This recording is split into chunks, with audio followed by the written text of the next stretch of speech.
What is up? Dude, Ninja already in the chat. Let's go, boys.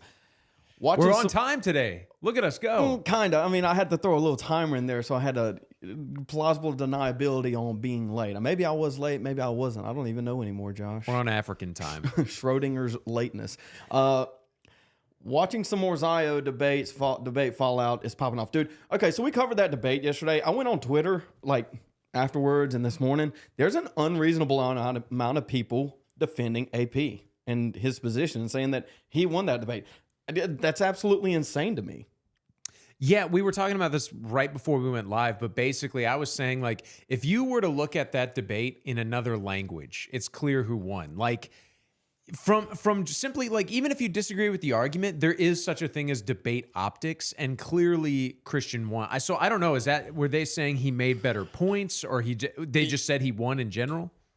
Let's let me see if I can find it real quick. Yeah, I'll pull that's it up what and we were read saying. Read a couple Zio bots. It was insane to me. I think, sure. I mean, there's got to be some kind of backing to this. I don't know if they're funded backing, if they're just delusional. Because I mean, he's got over 500,000 YouTube subs, so he's got a decent following. But the response to it is crazy to me. How what are you looking at? Are you just that foolish, that low IQ, that you just can't comprehend simple logic that Andrew was pushing forth?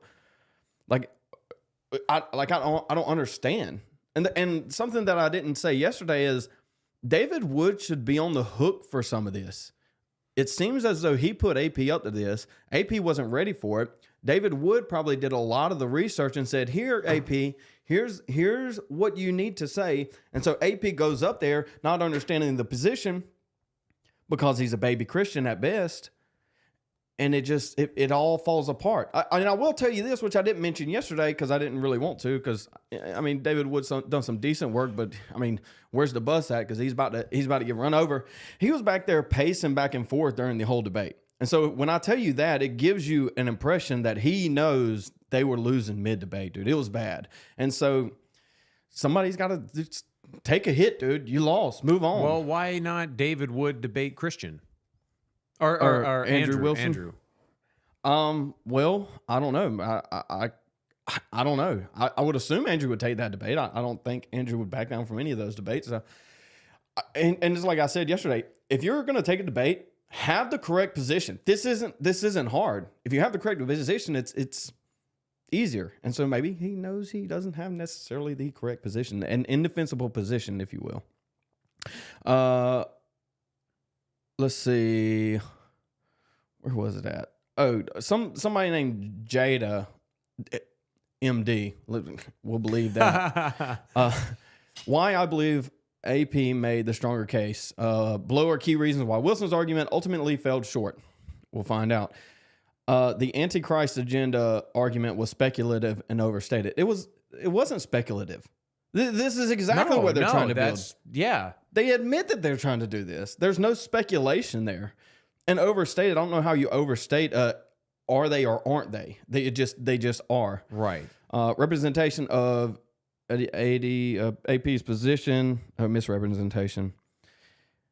Wilson continually blurred the line between political Zionism and religious Judaism, insinuating that AP's position elevated Jews theologically. He admitted to that. He admitted to that they are elevated. Yeah. He said that, and then he didn't say it. Then he said he didn't say it. Maybe Mr. MD Jada over here is just saying lots of words like AP was saying to try and get out of the thing. Maybe he thinks he's smarter if he writes a 10,000 word essay than a precise 1,000 word essay. Does that make sense? Mm-hmm. Conflating supersessionism with anti-Zionism. Let's see. It seems like Wilson's theological supersessionism, the belief that the church replaces Israel, was stretched into a political anti-Zionism. Well, it is. The church does replace Israel. It doesn't replace it because it is a continuation of Israel. It is a continuation of what is Christian. I would argue that Jews that would be saved prior to Christ are Christian because they believed in the Christ figure coming, right? Right. And so I mean, there's a conflation there across the board. I think it's the distinction almost doesn't matter. It's like the even the term Christian, it like refers to people who believe in Christ, but like just because Christ didn't exist doesn't mean that the divinity of God beforehand was not present in the world, that God was not active. Like clearly, I think people were, Well, they still saved. believed in a Trinity, Right? or the ones the ones that were Christian, they still believed in a three Godhead. They did. In Maybe not necessarily the Old Testament. Yes, maybe not the Jews. The Old Testament did. There's evidence of a three-head Christ in the Old Testament. So I think you're right, but I want to be clear, like, because I think you and I, you and I don't know if we see, like, we definitely don't see eye to eye on absolutely everything. But what I think about Scripture is there's, like, it's not our place to know everything. It's not our place to know if people who have never heard about Jesus go to heaven or hell. There's certain like mysteries to the faith, how the supernatural world works. It's not really our place to know these things. So I definitely see how there is evidence of the people of the Old Testament discussing like figures of the Godhead. But I don't even know if they fully understood it. Does that make sense? Yeah, sure. Kind of like how but it was still there. It's kind of like how like Jesus never expressly came out and said the word Trinity, but it's taught. Rodney said Holy Spirit arrived New Testament. Yeah, yes, the Holy Spirit arrived New Testament, but there's evidence of a Godhead in the Old Testament, yes. Not necessarily. The angel of the Lord is also is referred to as God. That's a figure that is believed to be Jesus in the Old Testament. He also says over-reliance on logic and false equivalence. I mean, what do you mean over-reliance on logic? If something is illogical, it is illogical. Wait, that was a Twitter bot saying an over-reliance on logic? He's saying Andrew relied too much on logic. That's cute. In a debate. That almost makes me think that maybe they're not bots. Like, how could would a Zio bot come up with that? Yeah, I don't know. And then he goes neglect of Romans 9:11. I don't think it was a neglect of Romans 9:11. It was a disagreement on interpretation. Right. And AP was obviously wrong. That's just one. I mean, there's so many of these tweets just in favor of AP that I don't know. I don't understand how they even come to the conclusion that AP was anywhere even close to debating on par with Andrew. I mean, if you go back and watch that debate, it's just mind-blowing. Like, it wasn't even close. And like I said, David would deserve some of the blame for having AP there. Ninja said here a second ago, they are too stuck on Islam easy mode. And I think that is correct. Both of these guys debate Muslims and Islamists against Christianity and or atheism. And that is correct. I mean, take it as you will, but Islam is a low IQ religion, and therefore the people that you debate that defend Muslims or Islam are going to necessarily be lower IQ across the board. MMA highlights is getting a little ahead of our topics today. Okay. Well, I mean, these people are given scripts to read. India is big enough. Africa is big enough. Asia is big enough. Why are we allowing destruction of our lands? This is absolutely correct. There's only one exception. If you want diversity, it must be in a Western country. I guess we can go ahead and jump into this thing, Josh, if you want to. Anything else? No, I think that I think our review of the debate. Go watch our review of that debate yesterday. I think it was a good stream. It was a good debate. I watched a little bit after we had kind of wrapped up. Yeah. It was good. Dude, Andrew brings the entertainment for sure. He's definitely got the energy. He's got the wordplay down. So he's entertaining. That's why he does so well, dude. He's got an amazing following. Nothing to blame there. But jumping into this, I don't know if anybody knows, but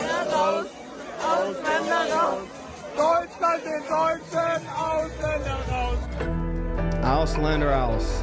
I mean, that's what we're talking about today. Foreigners out. This is what we want. This idea that America is a nation of immigrants is one, false, and two, we've ran the experiment long enough. Everybody knows the outcome. We're tired of it. Let's get back to baseline, Josh. Yeah, We'll get into it a little bit more. Are we going to the Trump thing first now, or like yeah, we're gonna okay. So we're gonna knock this down real quick. It's I thought it was clever. You haven't watched it yet. You haven't seen this yet. I haven't seen this yet. All right, so we're gonna watch this, and then hey, we got plenty of foreigner content that we're gonna get to. But this was really clever on Trump. This is him essentially congratulating Whitmer, the Governor Whitmer, and he puts her in a corner where she has to say thank you. For decades, they've been trying to save this facility. I didn't realize that. I thought it was just recently, because I heard about it recently from some people, including your governor, who has done a very good job. She came to see me. That's the reason she came to see me, by the way, to save Selfridge. And she was very effective, along with some of the other politicians and some of the military people. They love this place. They love what it stands for, all the victories they've had here over the years. So I want to thank Governor Gretchen Whitmer for bringing it also to our attention very strongly. So, Josh, we're watching this, and we're like, what is Trump doing? Why is he thanking Governor Whitmer? Like, isn't she like the enemy? Mm-hmm. Well, yes, but he's good at this, dude. He's like, you know, this is when they claim 4D chess. This is a very narrow look into this idea of 4D chess. Nobody would have else would have done this, right? These are enemies. They draw the line. There's no reaching across the aisle. But when you do reach across the aisle, you have to put them in a corner where they have to make a decision. And, you know, I'm not supposed to do that. She's a Democrat. They say, don't do that. Don't have her here. I said, no, she's going to be here. She's done a very good job, frankly, and she was very much involved with the Republicans. They worked together on saving it, and it was not easy. So I want to thank you very much, Gretchen. Good job. Thank you. But today I've come in person to lay to rest any doubts about Selfridge's future and the vital role it'll play in our national defense. As Commander-in-Chief, I'm proud to announce that very soon we will replace the retiring 8 Warthogs with 21 brand new F-15EX Eagle II fighter jets, the best in the world, fresh off the line.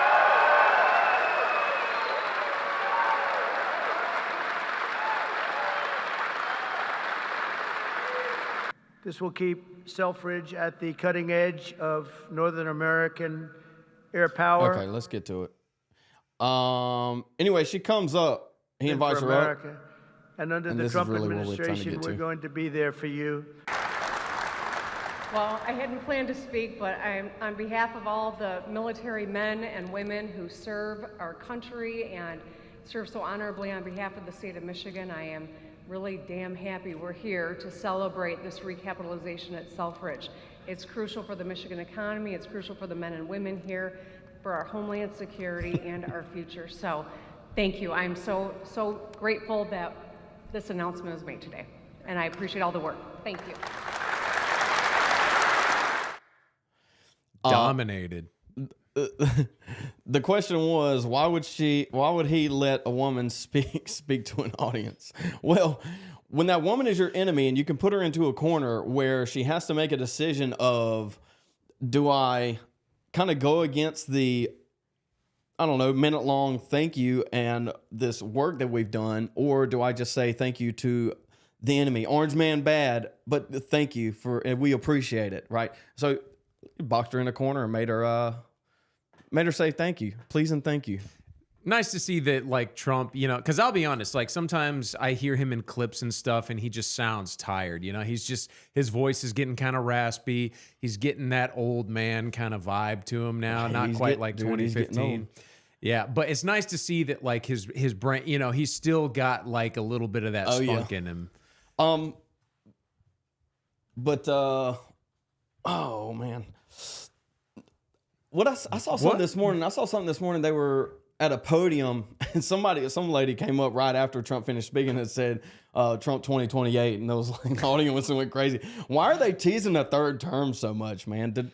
Let the guy rest, dude. He's been absolutely berated for the last 10 years. Because I'll tell you why, Zeb. Because no matter how hard the Ziobots push JD, we still want Trump. Well, they might actually get the Trump that they believe exists if they keep pushing it.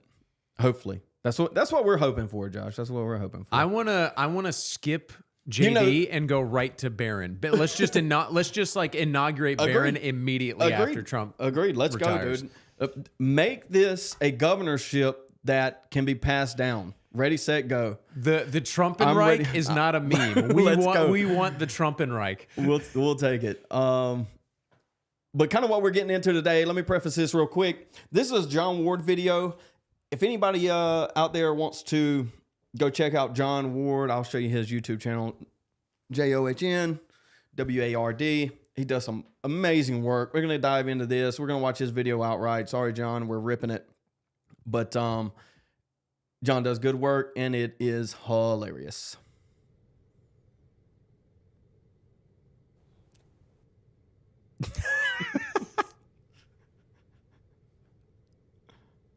This is Congressman Shri Thanedar. This is Shri Tandidar, Democrat representative of Michigan's 13th Congressional District, which, according to the Cook Partisan Voting Index, is, quote, the most Democratic district in Michigan. The 13th district is 45% black, 36% white, 10% Hispanic, 4% biracial, 3% Asian, and 1% other. And judging by his photos, every single one of them Shri Tandidar's mom. This is a face that defies belief and offends all logic. You could cast him as Bollywood Tyrion Lannister, Bollywood Marco Rubio, Bollywood Adam Devine, or Bollywood Tiger Woods, and every one of those. First of all, dude, John kills it, man. That hair just looks like he stole it from somebody. Dude, it doesn't belong. Like Better Call Saul hair. It looks like this is the most toupee. The thing is, though, is that some Indians, they just do have hair like that. Like their hair just kind of naturally looks Cut that thing. toupee-ish. You look retarded on top of being retarded. Maybe that's why he looks like it. Would work. Shri Tandidar looks like someone took all those waitresses Tiger Woods fucked, stole the babies, raised them to adulthood, and had them Shri Tandidar's mom, like an Iranian Abercrombie. There are too many genes here.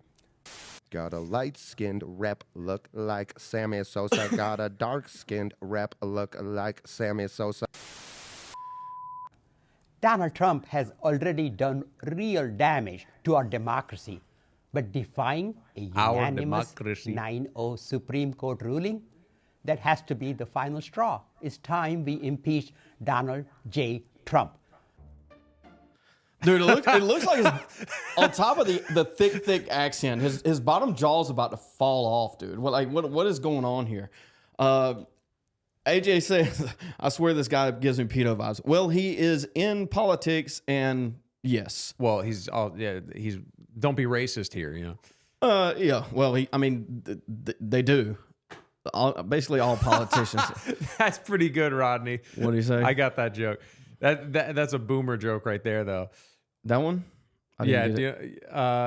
He's like that, you know, like de plane, like you know that I'm talking about. Yeah, dude. I tweeted the other day. I said, anybody that has such a thick accent like this that you need a translator to translate English to English, well, there's a problem. And I don't care if it's Indian thick accent or Ebonics over down in, I don't know, Louisiana or somewhere.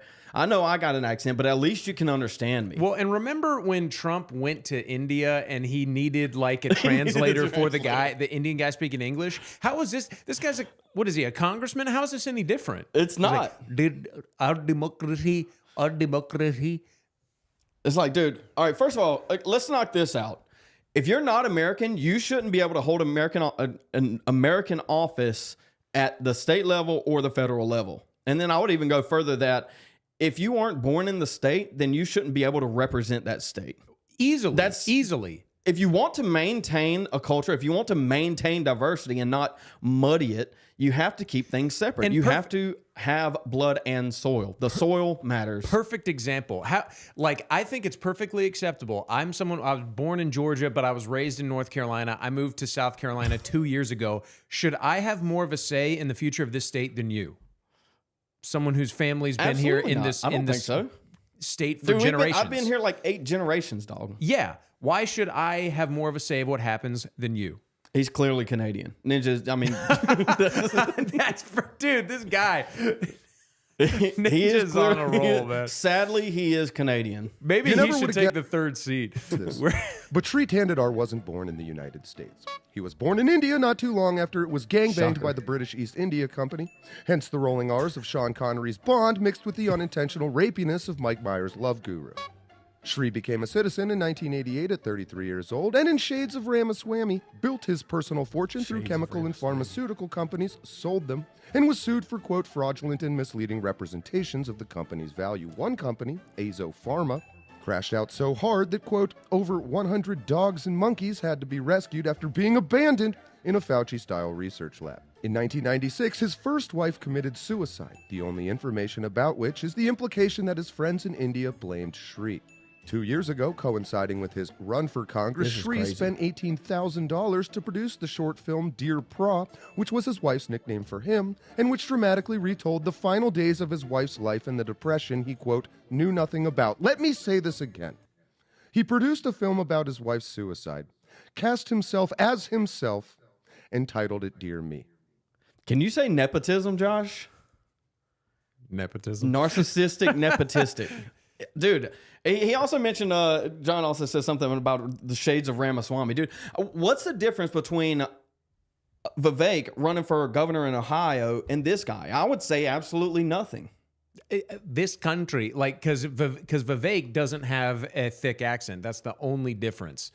I mean, it's more but the problem is these guys believe the exact same thing. It's almost like this guy's accent kind of gives away the oddity of like the fact that he's allowed to run for office, while Vivek basically makes like no offense, but like the boomer generation, the they're boomers like, love him, they're like, dude. oh, thank God. Well, the question a brown is, person. The question is, will Vivek curse Vishnu? And the answer is obviously no. Will this dude curse Vishnu? Obviously no. And you can play this across the board with any Indian in America and Indian in office. And if they don't curse Vishnu, they are not American. They are still tied to the land of India. You know what's so funny is when Vivek was running and he was on the Republican debate stage in like October of 23 or 24. Anyway, but when he was debating Ron DeSantis, Nikki Haley, the way he talked about God, I thought he was Christian. Right. It's broadly tricked me. God. Yeah, that's what these people do. And I was like, he's actually Hindu. I didn't think that was even real anymore. That like normal Indians in America didn't believe in that Yeah, anymore. you can It's definitely crazy. tell Vivek paid for some type of speaking lessons with the scam money that he got after rug pulling an entire biopharmaceutical industry. I'm sorry, you were impeaching? The court said the wrongfully deported Kilmer Garcia Wrongfully must be allowed to deported. return and receive due process. Trump ignored it. He ignored the Constitution. He ignored the very checks and balances that keep our democracy intact. You ignored 100 dogs and monkeys and left them to die in sand-flea hijabs. I'm going to ignore that you forgot to mention that everything you just said is propaganda, because I am utterly enthralled by a monologue that simultaneously sounds like a cliche British woman finding herself in India and the rapist who helped her find her way into the trunk of his airport taxi. This isn't an isolated incident. It's part of a dangerous, deliberate pattern. But I repeat myself. What's Sam Hyde say? I'm not gonna let some That's in foreigner this. tell me. Is it? Oh no! Sorry, that part isn't in this. But yeah, I know he what said, you're "I'm not talking gonna about." let some foreigner tell me what an American is." That's why today I introduced a resolution to impeach Donald J. Trump, outlining 7 articles of impeachment. Why does it look painful for him to speak? Article 1. It is like his jaws screwed up. Obstruction of justice and abuse of executive power. From denying due process to unlawful deportations, Trump defied court orders. Article 2. Taking away Congress's power of the from the way. purse. Trump dismantled agencies and froze funds without permission from Congress. Article 3, abuse of trade powers and international aggression. He imposed damaging tariffs and threatened military invasions of our allies. Okay, abusing trade powers is American. That is American by nature. We've always abused trade powers. Well, okay, and like it can't even be understated that this guy is, by every stretch of the imagination, a foreigner. Of course he's upset that we're cracking down hard on our trade partners, one of which being in India. Well, he's still stuck on the Silk Road where they just shipped all their spices away for free. Dude, it's crazy. It's crazy. He's been here since '88. Like, Why? That's like before I think both of us were born. Were you born when were you I born? was born in 92. 92. Okay, and I'm 97. Yeah, so this guy's been here longer than we have, and he sounds like this in That's the year of our crazy, Lord dude. 2025. Yes, and he's Ninja says he's got the dead fish eyes. I was gonna say that he's got this like Soulless. the checks and balance. Even I'm like struggling to not move my eyes. Violation of the First Amendment rights. Violation of First Amendment rights. First He Amendment. has retaliated against journalists, attorneys, and critics for exercising their right to free speech. Article 5, creation of an unlawful office establishing the so-called Department of Government Efficiency, DOGE, and giving Elon Musk unconstitutional power over our government and personal data. Article 6, All right, first of all of these points are easily rebutted. An Indian being concerned about our personal data is more concerning to me than Elon Musk. bribery and corruption. He has dismissed criminal cases and solicited payments from foreign governments and coerced legal settlements for personal and political gain. Article 7, tyrannical overreach.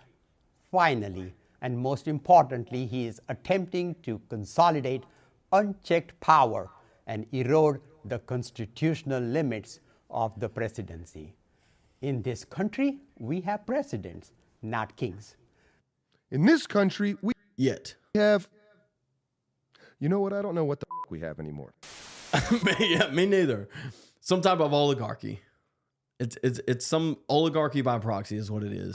That's not just misconduct, it's impeachable misconduct. This isn't leadership, Misconduct. it's tyranny. If we let this stand, we are saying the president is above the law, that the United States Constitution is optional. You know what? The thing is, I could sit here with my highlighter and my notepad, and I could have ChatGPT read these things and summarize them for me, which is what I would do. I could go through these and have, my little legal pad where I'm typing up my debate notes. How about this, though? You're Indian. That's it for today. I'm John Ward, and until next time, remember, you're a world champion. Don't let What your is that? knees be too That's Vivek's book. Oh, Woke Inc. That's Vivek's book. That is a John Ward video. If anybody wants to go check that out. Ninja says it's bad when their puppets look like puppets. That's good. Is a John Ward video, boys. Go check John out. Here he is. Here's his YouTube. He cranks these things out fast, dude. He's Yeah, he's Johnny good. on the spot. Well, when he's not working on a larger project, he's pretty good, man. It comes natural to him. I want to start a live stream with him if we can, probably Saturday evenings, and hopefully, I don't know, talk to him, see if we can get that going. John's a pretty funny dude. This is going to be this is along the same lines. We're talking about get the foreigners out. We're tired of it. Speak English, and let's just start there, Josh. Let's just start there. If we're going to define Americans, we can define them as someone that doesn't have such a thick accent that you can't understand them. If we can start there, then we can kind of move the goalposts. But, Zeb, where do you draw the line? You have an accent. That would be If the I need argument. a translator, That would be the argument by like certain people. yeah. Where do we draw the line? I don't even remember. That guy, or Vivek, the way he says country, that's where I draw the line. I don't even remember what this one was. Let's watch it and find out. That's what we're here for. We have a country that really is I think it's under attack. In many ways, worse than under attack because there are no uniforms. You don't know who the attacker is, so you really don't. It's not like you're fighting an army. You're fighting people. Is it? Yeah. So I remember exactly why. So I posted something else on Twitter today talking about Jews and their and their kind of decentralization, because somebody wanted to make this. It's the same. The AP debate yesterday. They wanted to make the point that the globalist caliphate is more of a threat than Zionism is, because Zionism doesn't want world domination. Well, I laid out why they do want world domination, but the problem is it's decentralized, and these people that are low IQ and same people that are saying AP1 don't. They're unable to grasp this idea that a thing exists if it's decentralized. Like if it's decentralized, it's not real to them because they can't put a label on it. And so these people operate on labels, and if there's no overarching label that you can apply to it, then it doesn't exist. It's like Destiny when he basically says, well, conspiracy theories aren't real because there's no document where they admit to it. Yeah. AP won a paycheck. But you yeah. gotta, Ninja, you gotta stop making us laugh like in the middle, like you see like 3 up, he says country. You don't even know who they are, but 11,888 murderers, many of them murdered far more than one person, are roaming. Now, some of them have already been caught. A lot of them have already been caught and taken out. But we're being impeded by judges from doing our job. And hopefully that situation is going to be solved, because I think nobody wants to have murderers and people from jail, and I mean for serious, serious crime. Yeah, I mean, we're being invaded, and these people don't belong here. That's basically what Trump said, and there's a decentralization aspect to this immigration that's coming. I would argue it is centralized, but it's behind closed doors. I was listening to, do you know who Anthony Cumia is? Yeah. Oh, okay, you do. Yeah, I was listening to his show on WABC, and a caller called in and talked about, he was a trucker. And I know we're going to talk about trucking here in a second, but the caller called in and talked about how, like, just out of the blue one day in like 2022, it seemed like all the other truckers were Haitian. You go to a truck stop, it's all Haitians, and they're bathing in like the water fountains. They're doing all this like just like fourth world BS, and like it's just, like they just imported a bunch of Haitians just out of nowhere. How is that? You know, you think about Trump and the Springfield, Ohio thing. Yeah. Did anyone believe, like, you know, it's like saying like aliens invaded Springfield. Except like Haitians eating cats and dogs is more believable. Is it? Is it more believable, Josh? That Haitians eat cats and dogs? No, that aliens. Where were we at? What I was saying is like that we allowed Haitians that eat cats and dogs. Like people were acting like that was crazy. What's more believable, that like UFO aliens invaded Springfield, Ohio, or that the Haitians were eating cats and dogs? I think it's more believable that we have UFO aliens invading Ohio. How did they get to Ohio? You got to go through the entire United States to get there. That's why, what's his name? Governor of Texas, Greg Abbott, like his like meme where he's like, hey, we're shipping them to Martha's Vineyard. Yeah. It's like, don't do that. We don't want them deeper in the country. Keep them in Texas where, you know, we can set them on fire or something. Well, he's a hard Zionist, so. Well, there you go. We're also tracking another executive order from the White House, this time targeting truck drivers and the language they speak.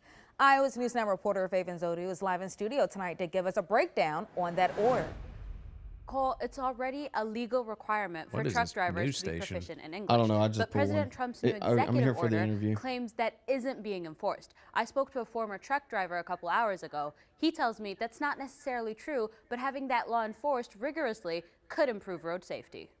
It's an 80,000-pound killing machine, and not being able to read or speak English to let somebody know or understand what somebody's saying can get a lot of people in trouble. Houston native Charles Nash says he didn't know that it was a requirement during his 25 years as a trucker, but he says knowing English is a must when you're on the road that much. It's definitely important for you to understand English, speak English, because there are important questions that you need to answer that can help us, the other fellow drivers, emergency response, and law enforcement. In his new executive order, President Trump calls it a non-negotiable safety requirement for professional drivers, nearly 2 months after signing a different order making English America's official language. Owner-Operator Independent Drivers Association President Todd Spencer says English proficiency regulations have been tied to road safety for decades. This is not a new regulation at all. It's been on the books for years and years and years. Spencer says when drivers don't know English well, there tends to be a paper trail. For almost 20 years now, there has been concerns that the lack of proficiently being able to communicate in English is a safety issue.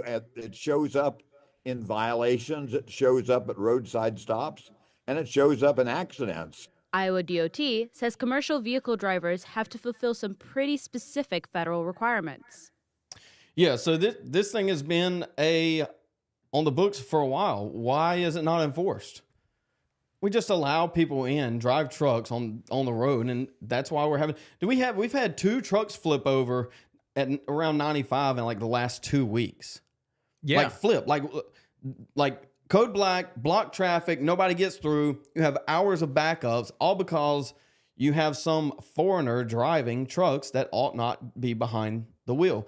Ninja also said it's an unofficial IQ test. This is obviously true.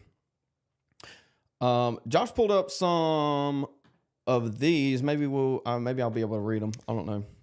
Yeah, they're kind of old truckers and trucking business establishments.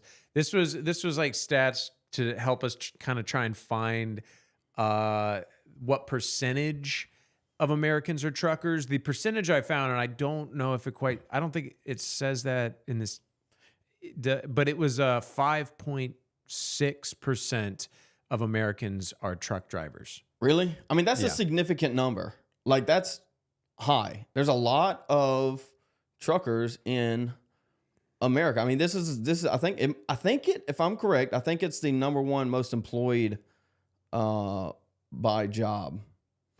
And so obviously if you have an influx of foreigners, these foreigners are taking Americans' jobs because that's exactly what they're doing. It's a disenfranchisement of employment, if you will. Trucker educational attainment by age. Yeah, and it's going back down. Why? Because, well, this is by age. Yeah, so I mean, it's bad. But another thing that we have to worry about is this idea that truckers' jobs are going to be replaced eventually by AI. So before they're replaced by AI, they're replaced by immigrants, which accelerates this idea that they should be replaced by AI because all the bad numbers go up, all the wrecks go up. So they're going to put forth as, truck driving is dangerous. Now we need to put AI on the road, and therefore it's going to create more safety. So that's what we're going to have to argue for. We've been arguing for that for a while. We're going to react to this clip from Tucker Carlson and Ben Shapiro from, I think it was close to a year ago now, where Tucker made the case that he is a socialist in the aspect of we should do what is good for the nation with respect to truckers retaining their jobs. Should we put trucks that are automatically driven on the road? The answer is obviously no. But you have these free market capitalist people that want to die on this hill of free trade are willing to just not care about Americans. Like, I don't even understand their position. Don't ask me what that is. The question is, when the pedal hits the metal, like you talk in the book about technology and how it's shifting and taking away jobs from folks. Yes. And you make specific reference to truck driving and the fact that there are going to be these automated cars on the roads. So would you, Tucker Carlson, be in favor of restrictions on the ability of trucking companies to use this sort of technology specifically to, sort of artificially maintain the number of jobs that are available in the trucking industry? Are you joking? In a second. In other words, if I were president, what I say to DOT, to Department of Transportation, we're not letting driverless trucks on the road, period. Why? Really simple. Driving for a living is the single most common job for high school educated men in this country, in all 50 states. By the way, that's the same group whose wages have gone down by 11% over the past 30 years. The social cost of eliminating their jobs in a 10-year span, 5-year span, 30-year span is so high that it's not sustainable. So the greater good is protecting your citizens from, look, capitalism is the best economic system I can think of, I think that anyone's ever thought of, but that doesn't mean that it's a religion and everything about it is good. No, but there's no Nicene Creed of capitalism that I have to buy into. What I care about is living in a country Ben didn't where, like that one. you know, decent people can live happy lives, actually. And so, no. Yeah, actually we can do things like stop these tech billionaires from putting AI trucks on the road and taking away millions upon millions of jobs of working class Americans. This isn't hard to process. Not only that, not the AI on the road, we can stop foreigners from coming in and taking American jobs. They're displacing American workers, the American middle class, the backbone of America. And this is what you're seeing. These people are kind of checking out when it comes to working these 9-to-5 jobs. They're purposeless jobs because the economy is going belly up, because you have an influx of foreigners that want to work for zero wage, essentially, and they're taking core aspects of American middle class, which is, in this instance, truck drivers. And that's what I was talking about that with Ken this morning, where I basically like kind of laid out to him off the air how you need to think. We need to start thinking about capitalism as more of a force rather than a system, where and this is what he was saying all day, is Wall Street's purpose is to boost their numbers. A business's function is to improve their bottom line. That is what they're there for. He says this, and he's right. It's not their job to look out for their fellow man as a business owner. On paper, that's absolutely true. So we need to start thinking of that as the government's role to do that. You know, the wings lift the plane, but they don't push the plane forward. The propeller pushes the plane forward, but it doesn't steer it. The government is the pilot. Capitalism is the engine. Well, again, the problem is, like Tucker says, and he says here, I'll rewind it, he says, we need to not think about it as a religion. That's exactly what these people are doing. These are godless people that place capitalism, or the state, if you will, and in this instance, the state is capitalism, as God, because the state has replaced God. And in this instance, in America, capitalism is the state for all intents and purposes. 30-year span is so high that it's not sustainable. So the greater good is protecting your citizens from, look, capitalism is the best economic system I can think of, I think that anyone's ever thought of, but that doesn't mean that it's a religion and everything about it is good. No, but there's no Nicene Creed of capitalism that I have to buy into. What I care about is living in a country where, you know, decent people can live happy lives, actually. And so, no, I would say immediately, no, are you joking? And I maybe would make up some pretext for public consumption, like, oh, they're dangerous. The technology is not quite finessed. No. But the truth would be. But in this case, it is dangerous. Now, they're talking about AI. We're talking about foreigners coming in, driving trucks that aren't on par intellectually. 1, 2, they don't speak English. You have to be able to communicate. If you can't read the signs on the road, how are you supposed to obey the road signs? They don't know the rules, 1, and 2, they aren't able to read the rules as they go down the road. And so what do you have? You have flipped over trucks. That's what you have. I don't want to put 10 million men out of work because you're going to have 10 million dead families, and the cascading effect from that will wreck your country. It's Cue NAFTA. This is exactly what happened in NAFTA. We free traded them out, the factories out of the place, and NAFTA destroyed middle-class families. This has been going on for 50 years. They want to destroy the middle class of America because it is America. The middle class of America is America. There is no America without the middle class. And as you see the deterioration of America, you see the deterioration of the middle class. It's not a correlation. This is a causation. If the middle class is gone, America is gone. Plain and simple. That's all you need to know. It's fascinating to me that you're so willing to restrict technology in this particular area, not because it's not a justifiable policy. Not willing. Eager to. Thrilled so to do that. What's the limiting principle? Because obviously, jobs are lost in industries through creative destruction and have been for the entire time the free market has existed. Right? I mean, wheelwrights lost their jobs when the automobile was created. What's to prevent this principle that you're speaking up from just becoming Ludditism?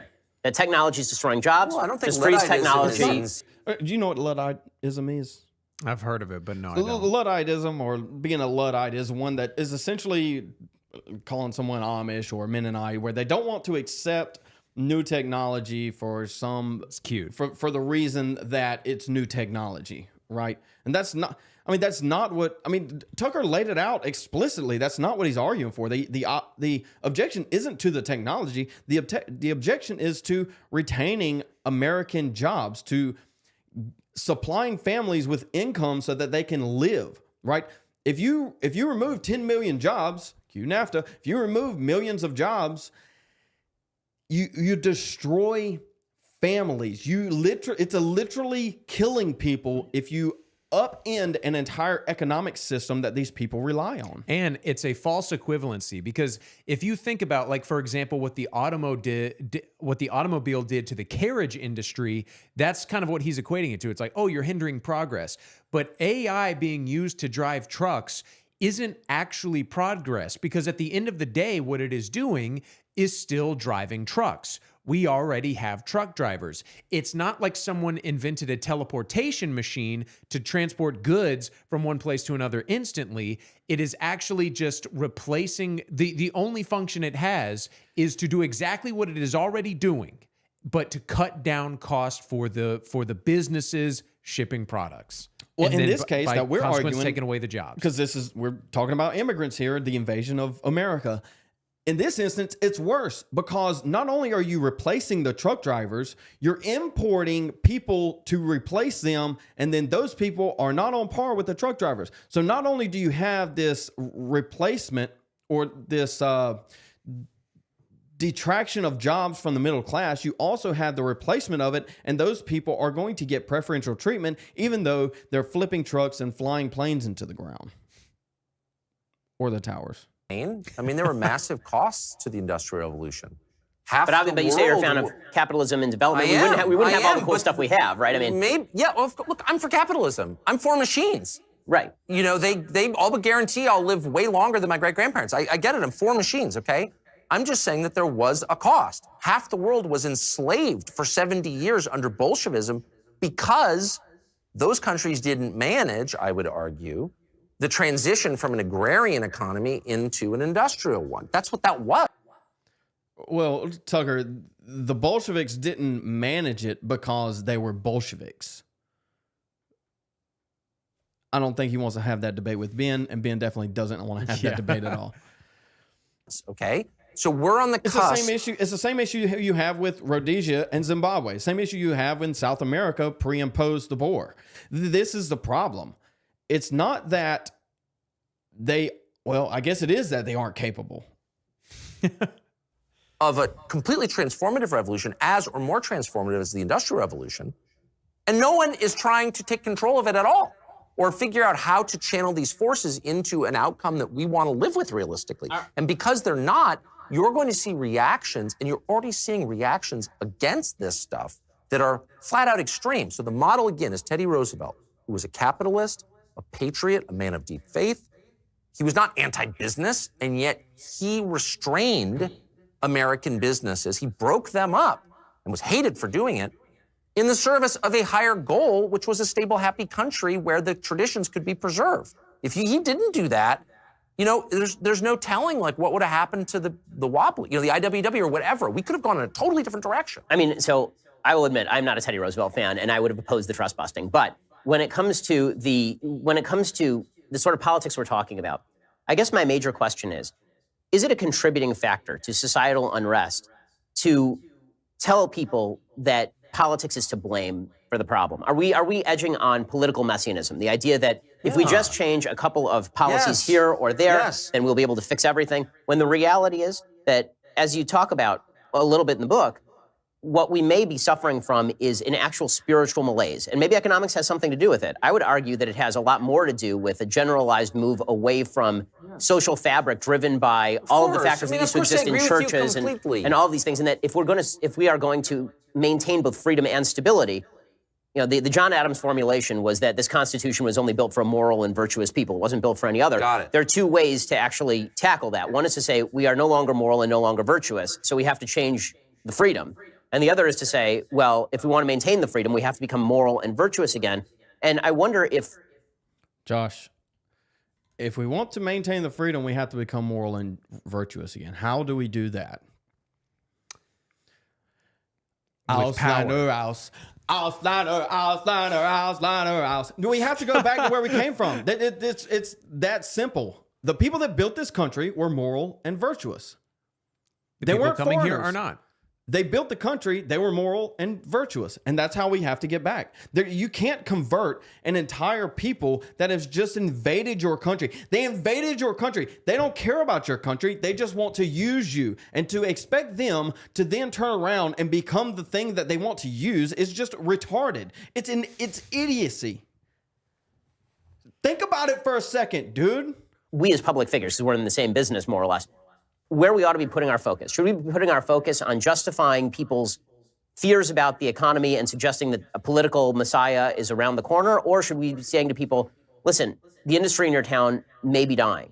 And as a temporary stopgap, perhaps we can stop technology from advancing. Perhaps we can stop trade from eating your job. Or should we be saying to people, listen. No, see, this is incorrect. Ben's trying to make the case that Tucker is saying that, oh, maybe things are changing. Maybe just naturally we should let it happen. No. Again, we call back to NAFTA. NAFTA is just easy because it is what it is.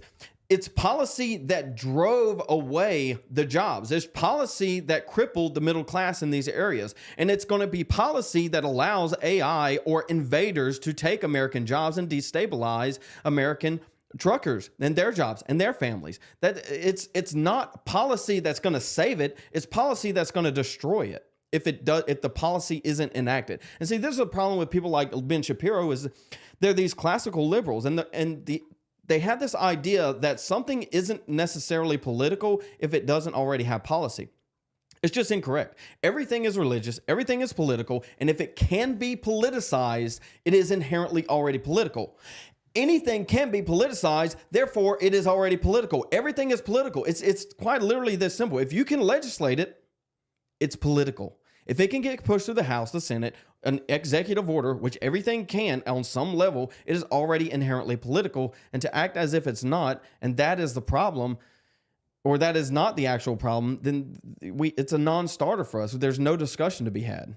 America was built by folks who crossed mountains to go to the middle of nowhere in pure risk. And you are guaranteed... Which were not your people. Yeah. Not your people, Ben. Nothing in the United States but the adventure of your life. There are 7 million unfilled jobs. Maybe we need to actually move. Maybe you need to go to North Dakota and get a fracking job. Yeah, Maybe you need to move. Yeah, maybe you need to move. This is a problem. Maybe you need to move, dude.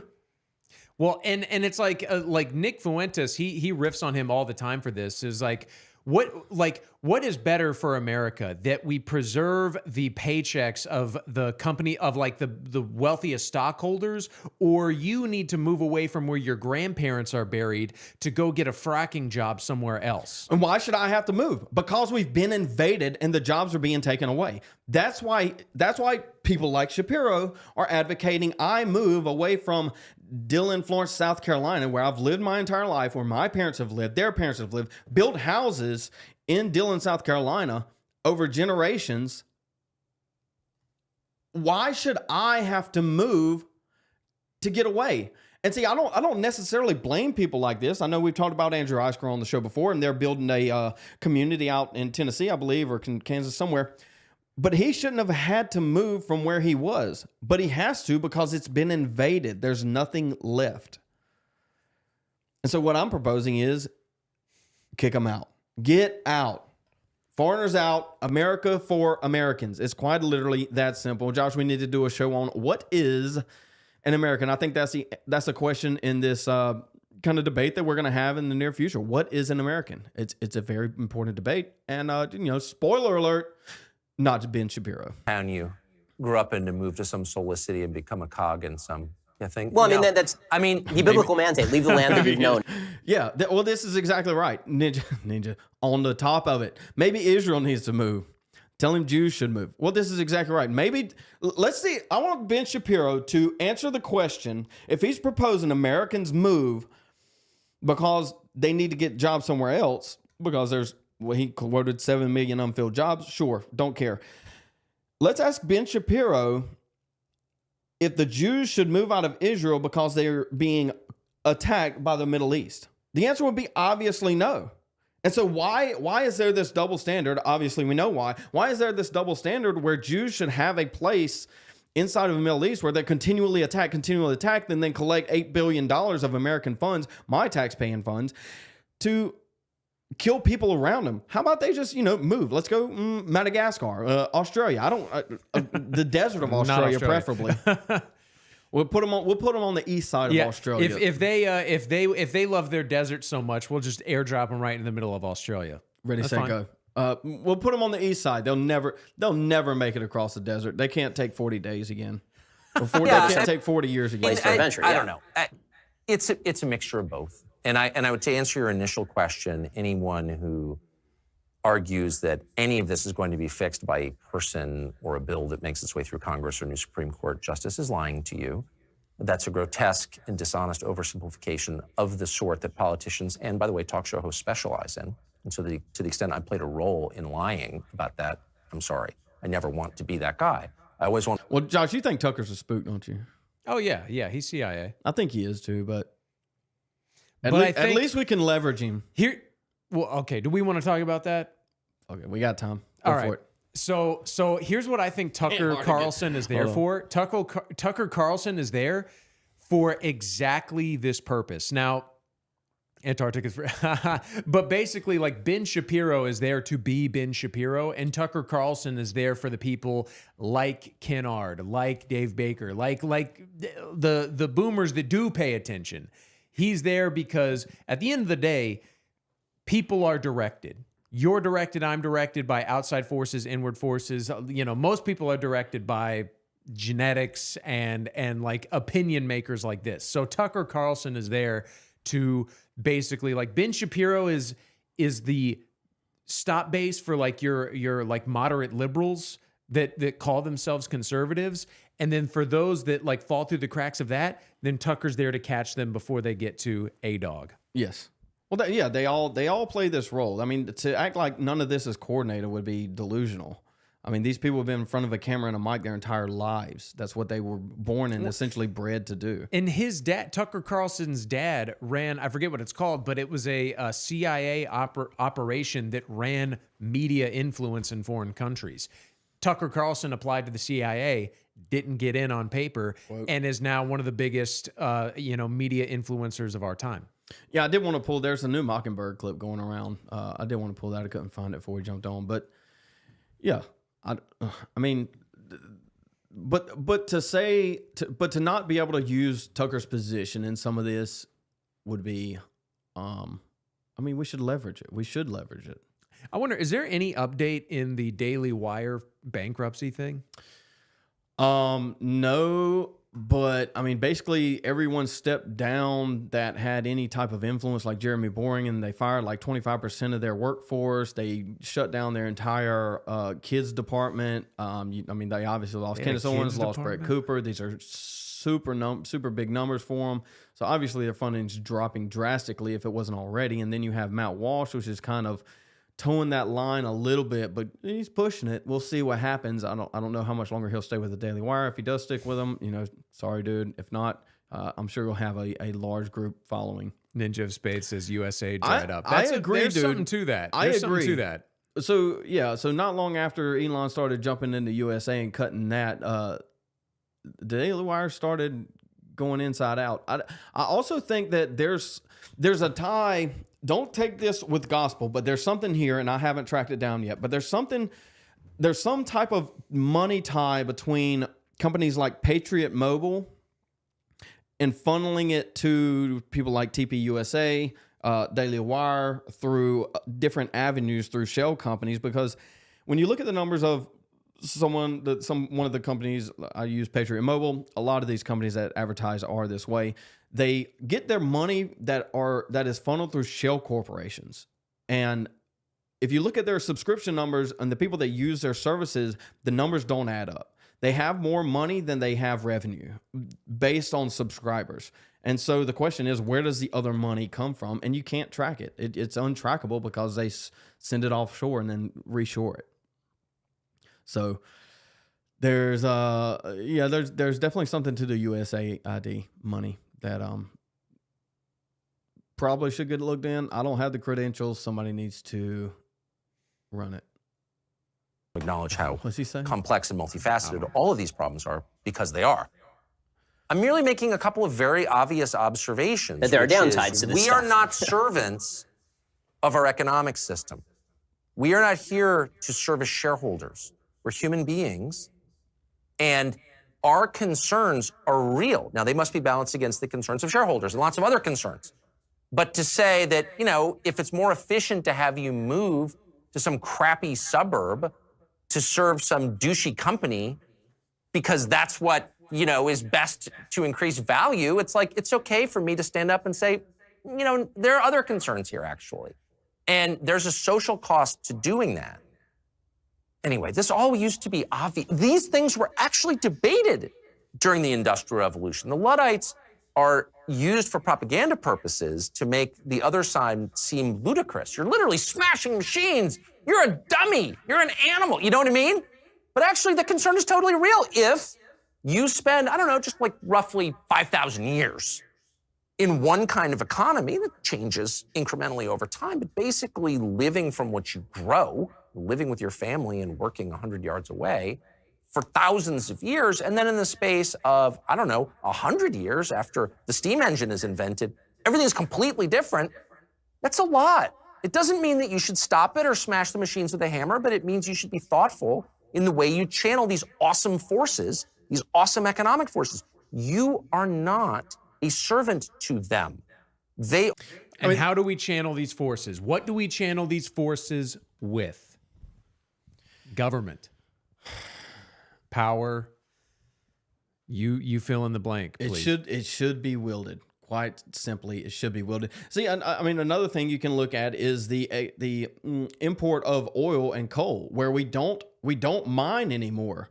We don't necessarily have to send men into mine shafts anymore, but we should be able to drill for oil, frack, whatever you want to call it, on American soil. If it's your land, you should be able to do that.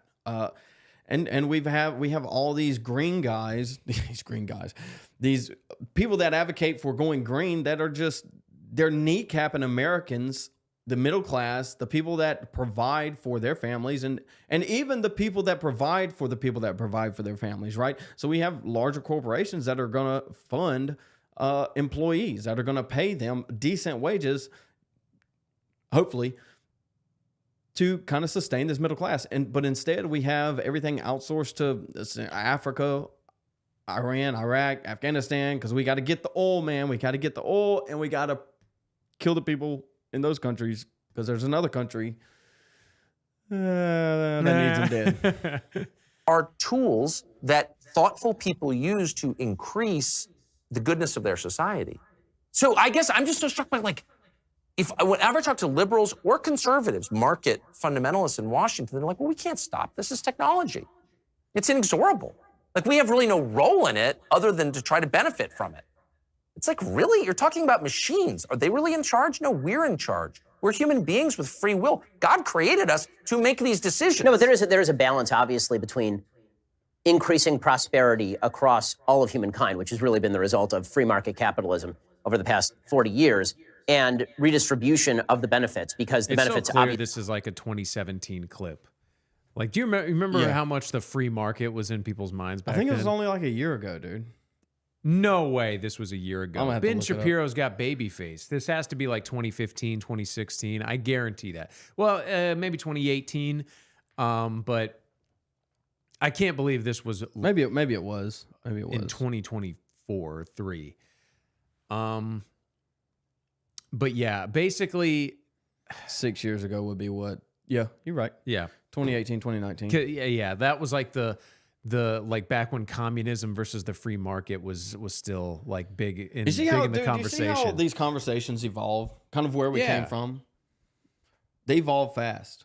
This has happened relatively quickly. I think, again, Josh, my timeline is 5 to 10 years. We get 5 years out, you'll agree with me because we'll be there. I hope so.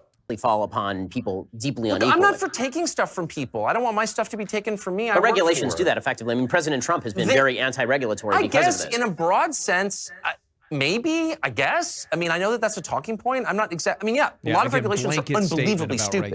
And they benefit, certain categories of rent seeker at the expense of everyone else. Like, I'm very aware. I live among it. I know. And a lot of this is totally corrupt and counterproductive, okay? For sure. On the other hand, we have an obligation to think deeply about what's best for normal people. That's all I'm saying. That's it. That's all I'm saying. And we are not powerless in the face of these forces. And if we decide that we are powerless in the face of them, we're all just along for the ride. We're not the authors of history. We're merely just flotsam floating atop it. It's like, whoa, that's a totally different way of thinking about it that's really bad. And as we go through these changes, the people benefiting most, to whom much is given, much is expected. They should feel an obligation to those beneath them in the way you feel to your children. That's certainly, I feel, I mean, they should feel guilty. That's why charity exists. But exactly. They should, we underestimate, to your point, and I think we're basically in agreement on almost everything, especially on this, that your moral code determines how you behave and how you live. And so the robber barons were deeply fraught and guilty in some ways about their success. Because they were like guilty wasps. They were Protestant. Like, I get it. Do you know what I mean? Like, they're my people, so I know exactly what they used to think, which was, not everything I've achieved is the result of choices that I made.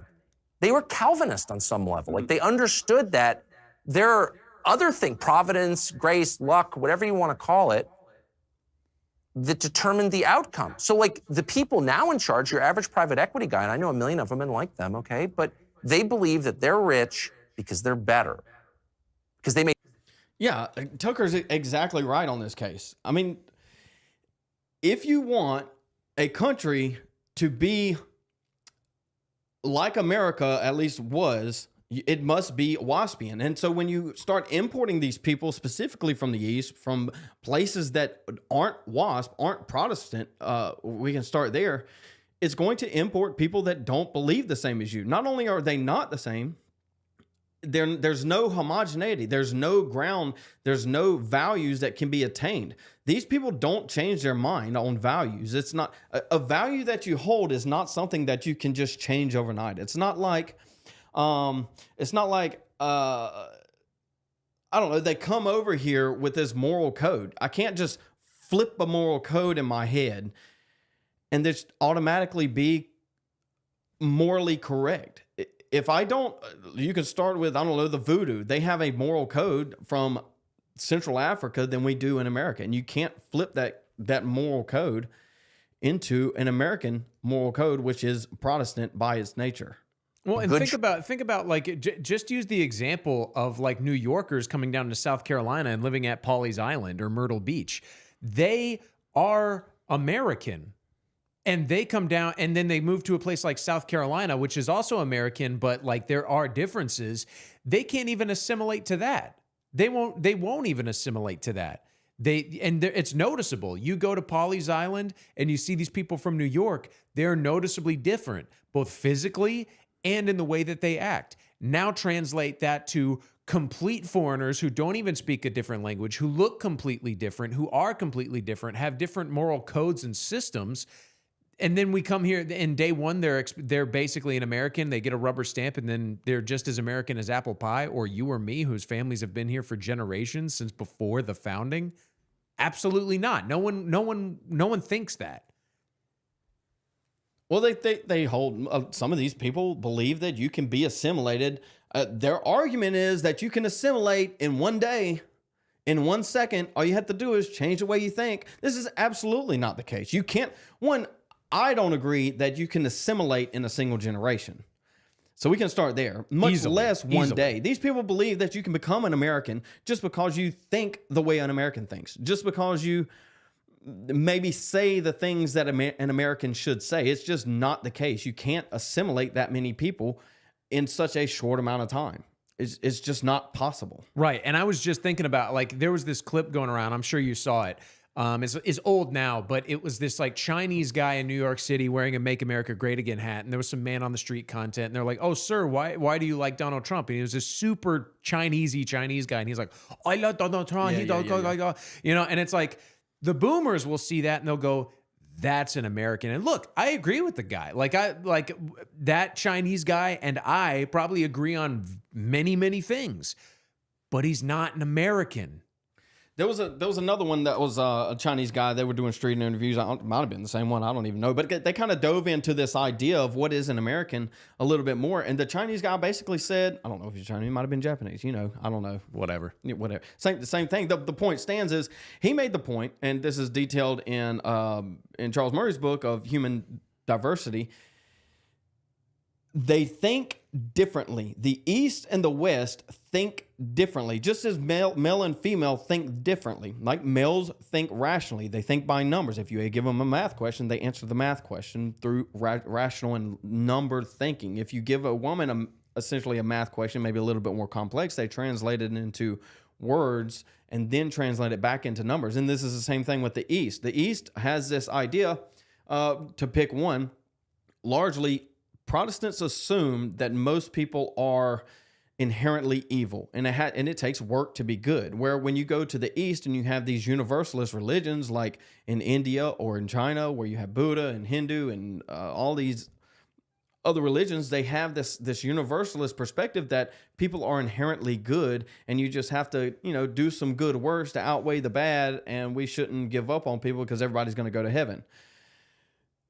Dude, This is the problem. They quite literally don't think the way we do. And so if you have a person like this, they can't assimilate. It's not that they don't want to or whatever. It's just not possible. But they believe that if you get a piece of paper that you are an American. Malarkey, what's up? It was good to see the bar. Hey, yeah, I was going to ask what happened. He was there. He's not 21, and one of the bars wouldn't let him in. They wouldn't. I was they about to wouldn't be even like, let is him it because he's black? Yeah, is Asheville that behind the times? Yeah, he's black. But no, they wouldn't let him in because he's not 21. They wouldn't even let him like chill kind of outside either. Which I mean, I don't know what the law is in North Carolina, but I feel like that was gay. Yeah, for sure. And you're not because you didn't. Okay, that's true in some sense. Like choices do matter for sure. I quit drinking so I could be more successful, and it worked. Okay. But how does that explain the girl in your 5th grade class who died of leukemia? Did she make bad choices? Was it her fault? Really? If she just what? No. A lot of this is random. I have the job I have because of chance. And when I start telling myself I have the job I have because I'm a genius, that's when my soul corrodes, actually, and I become a bad person. So we shouldn't allow people to lie about the way life really is. That's all I'm saying. Yeah. I mean, I think Tucker's right, dude. I think he's telling us what we want to hear. He was making. I think he's. Well, I mean, he said he got his job by chance. It was obviously not by chance. I mean, look at any kind of background you want to, especially on his father. It was obviously not by chance. I'm not saying he's not a hard worker. He definitely is, and he's been provided opportunities. Rightly, wrongly so, I don't know. But he is a product of the Operation Mockingbird too. He kind of transitioned. Maybe he's a little bit more of a free thinker, but he's still bound within where he came from. Well, and also, I mean, not because I'm kind of picking which tangent to go on here, but it's like with the topic we're talking about, yeah, we agree with what Tucker was saying, but what is he actually doing? And he is a political commentator, but look at the Trump presidency. He's been invited to the White House. He was a big part in getting JD Vance to be the VP pick. He clearly has some level of power, even if it's indirect. But the thing is like, and you know this, but I just put him into this category, which I'm mainly just telling you, the audience. There is a faction of people that are there to say what you want to hear and never deliver. They're there to make you think progress is being done. And I think both of us put Tucker Carlson in that category. It's just to what extent. Ken thinks he's like Ken Ard of Wake Up. He thinks he's had this conversion. Oh, he used to be a neocon, but then he saw the light, and now he feels guilty. And it's like, and he showed a clip where that's what Tucker Carlson said, word for word. And it's like, dude, he's saying that because that's what he wants you to think. Yeah, what actually makes you think that this is a genuine conversion? Like he said in a private text message that was leaked, Donald Trump is a demon and we want him out. He said that in 2020. But now he's back on the Trump train. So what makes you think like so Tucker Carlson, did he have a conversion? Then he had a deconversion. Then he's back and seen the light again, or he's lying. Yeah. But so, anyway. I mean, these people have been in front of a camera and having a mic shoved in their face their entire lives. I mean, we're fresh to this, Josh. I have no ties to these people. I have no ties to the media. I have no backing. I have no funding yet. Hey, APAC, can I get some funding, dude? I might, tempt down. I'm just kidding. But I mean, Ninja funding would be says nice. Tucker speaks in generalities without proposing plans of action. Precisely. Well, that's exactly what they do. They want you on board. They have the camera in their face. They have the mic in their hand, just like we do. I'm trying to persuade you. Maybe everything that comes out of my mouth isn't true. In my case, I think it is. I say what I believe to be true, which is why we're probably not going to be on YouTube too long. If we ever gain any traction, YouTube's going to boot us. Catch me on Twitter, Rumble, wherever. But the point being said is that these people want to convince you of the thing, whatever the thing is. And in this case, this Tucker Carlson, he wants you to be on his side enough that you believe what he says. And he's going to say what he wants you to believe. He wants to make you feel good, but it'll never reach the extent of progress or revolution or however you want to see it. It's never going to reach that extent. The extent that it needs to reach to actually make something happen. Yes, and a perfect example of that is January 6th. Now, do we think that they were going to overthrow the government? No, but what January 6th signaled was the problems that was the frustration that the American people were facing. They believed the election was stolen, and they had the balls to go and do something about it, and Tucker Carlson wouldn't talk about it. He condemned it, and I definitely think it was not the smart thing to do if you were there. Yep. But I definitely think it was a good thing ultimately. And, now they're talking about Ray Epps and all this stuff. I mean, the problem, it's almost like they do have federal agents all over the place so that they can cry federal agent in case they need to. Oh, for sure. Exactly. Yeah, well, that's how the game is played. I mean, these people are literally professionals. This is what they do. Vance at least speaks in specifics. Josh thinks Vance is a liar too. Right? Would you say that? Yeah. I mean, I honestly, and I know you accuse me of being a Nick brain. Dude, I backed off JD Vance lately. He's been posting some pics, especially when they went to Taj Mahal. The kids were dressed in Indian attire. It really, I don't know. It irked me. I had an ick. Dude, his kids were dressed in Indian attire from multiple pictures. I think one was in the Oval Office. The other one was at the Taj Mahal. It's like, dude, come on, man. Don't do this to us. Like we're making progress.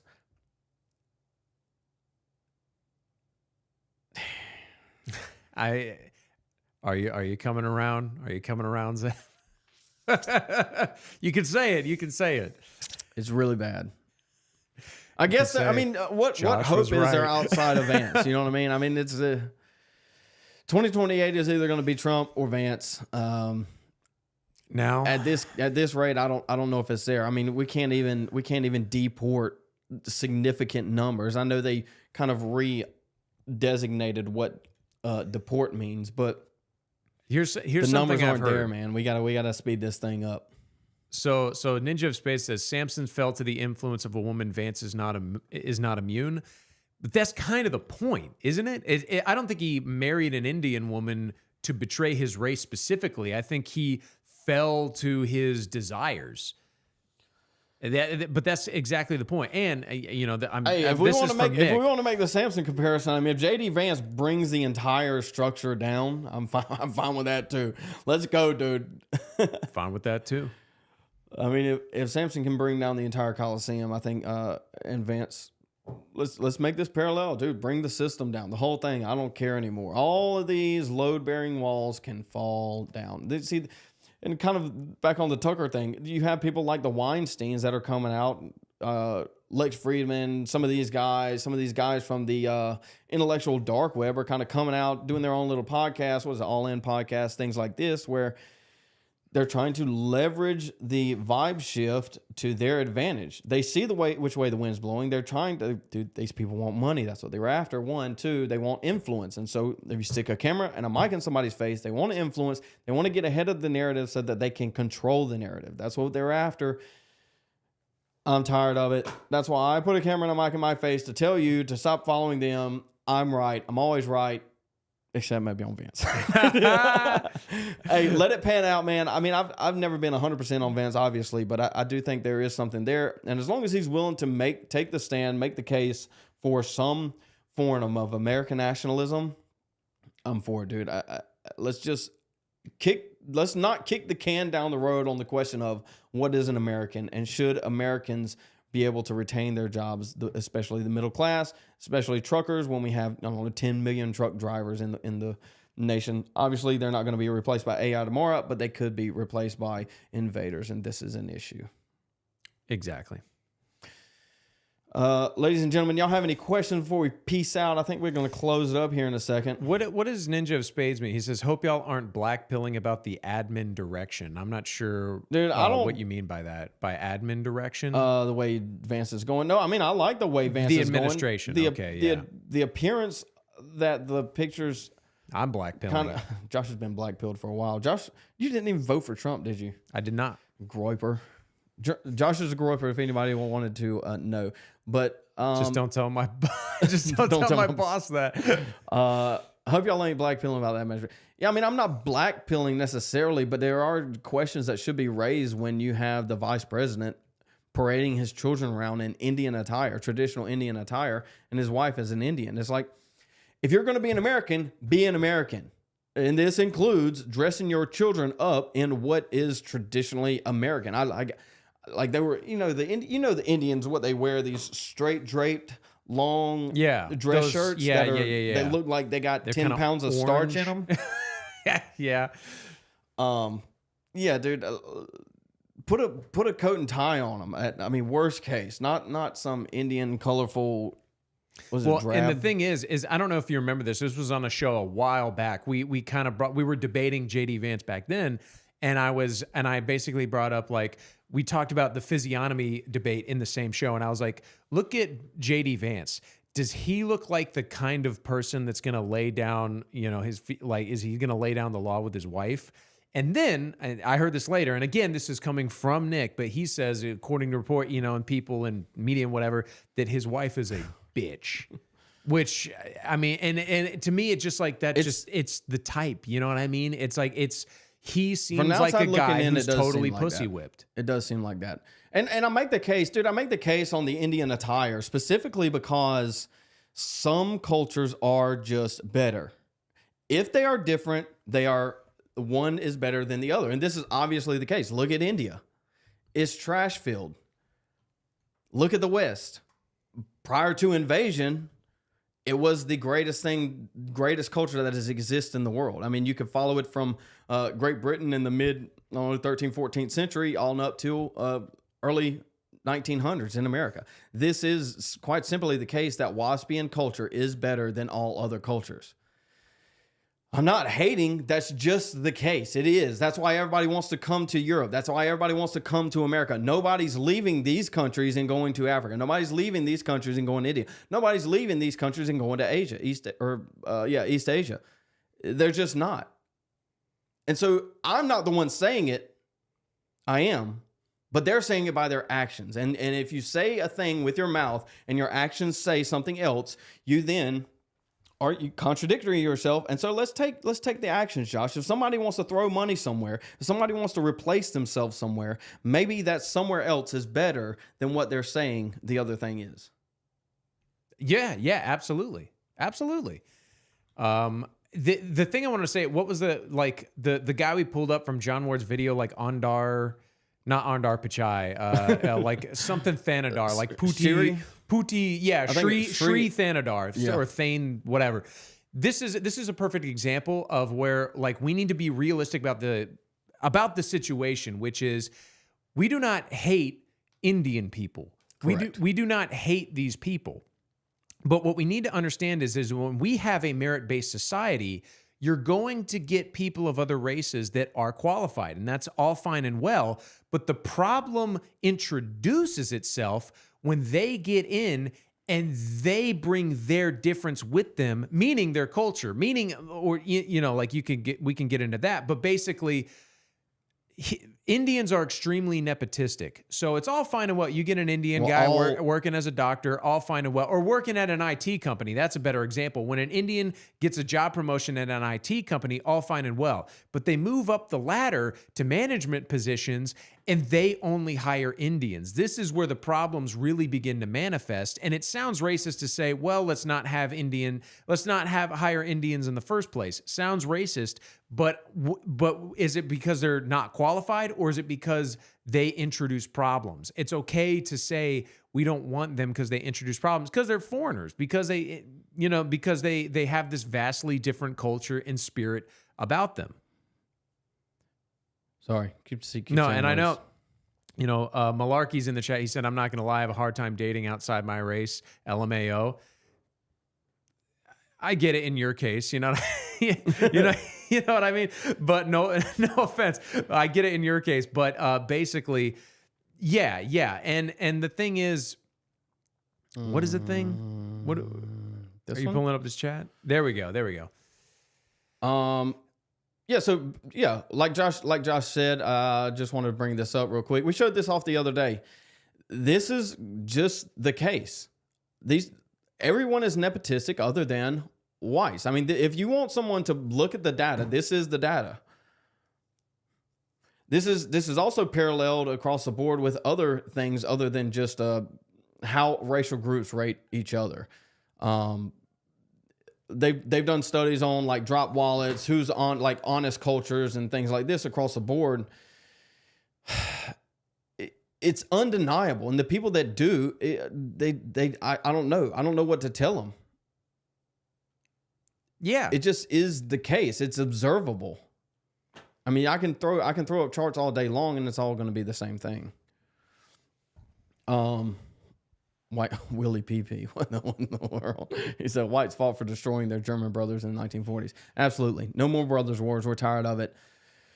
I mean, not only did we fight the Germans, we also sided with the Russians, the Bolsheviks. So, Malarkey, have you tried Asians? Don't even like me, but that's a blessing. That's funny. I mean, dude. I mean, he was fairly well spoken. Clean cut, pretty Malarkey, pretty decent guy. So I mean, yeah, he was a good dude. There's something that obviously there's probably some black chicks out there that would kind of parallel you. But as a majority, as a generality, yeah, it's. You need to find because I met him and he was a cool dude. You know who would match your vibe? Look up an actress. Her name is Taylor. He was at the other one. Yeah. Her name is Taylor Russell. She's black. That's the kind of black girl you need to try and find. She's light skin, very meek. That's the kind of black girl you need to try and find. I know they're few and far in between, but they're out there. Let me see if I can find this other one. What you're looking for? It was a chart on essentially returning wallets by culture.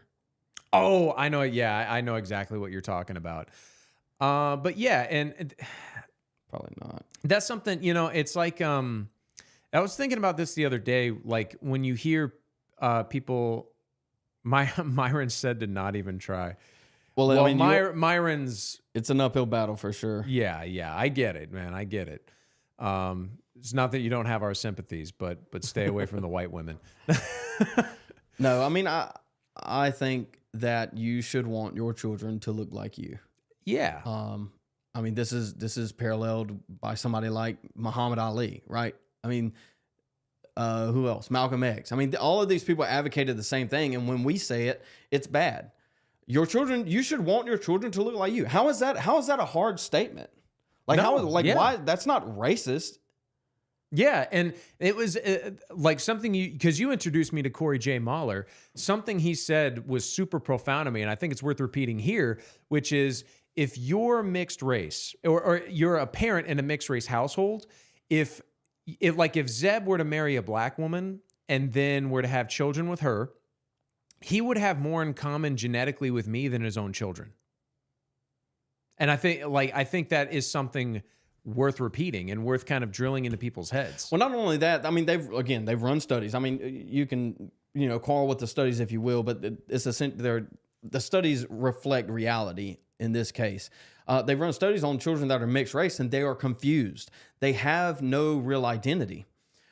They don't know what their culture is. They don't know where they come from. And you mentioned Corey. He just had a debate with Samuel Say, I think is his name, Samuel Say, where he is Ghanaian and his wife is Dutch.